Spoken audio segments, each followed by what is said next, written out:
Thank you, Mr. Chairman, and welcome, Commissioners. I want to get back on shale also for just a second. In the Southeast, it's somewhat invisible, the benefits of this natural gas industry in Pennsylvania, although it was great to hear that all 67 counties are participating in the fees that you collect, and so that's good for them all.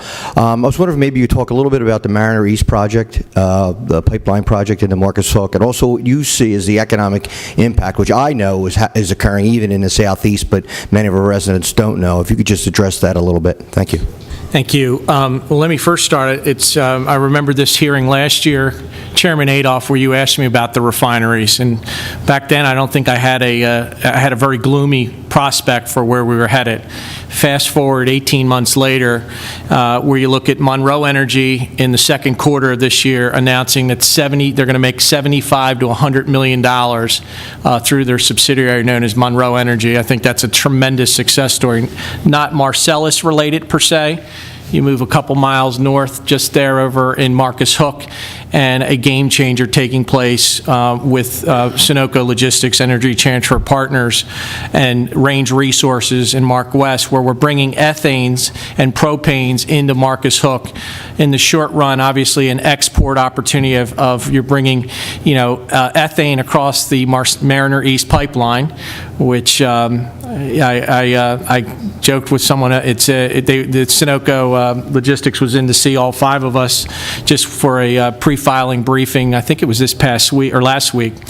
I think that pipeline, if you looked at the whole matrix of ethanes and where they go in this country, 70 to 80% of the ethanes in this country, and I can use southwestern Pennsylvania, are being put on an interstate pipeline and moved to two states to be processed, Texas and Louisiana.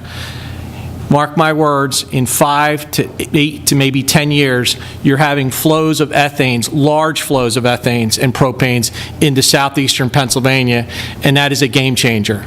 You have existing infrastructure there, so I think we have very bright horizons, Representative Killion, on where we're headed with, obviously the linchpin is having the Mariner East line. Unlike the Keystone line, it doesn't have to be built. It's there. I might argue, I'm looking over at Commissioner Whitmer, she knows a little something about this project. I might argue the diameter of the pipe could be a little bigger because of how much flow you have. And here again, to my colleagues from southwestern Pennsylvania, I'm a Southeast guy. Thank you very much for this resource.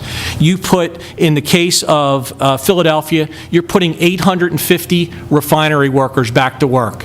They owe us, seriously. That is an unbelievable opportunity for not only Marcus Hook, but for the investment the Carlyle Group made in the Philadelphia Energy Solutions Project.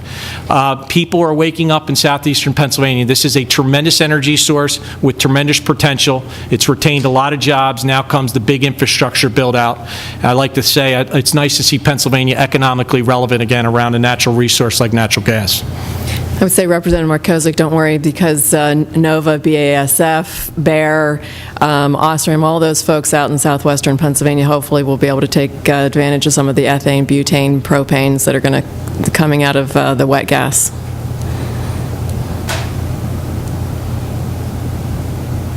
Thank you. Representative Mike.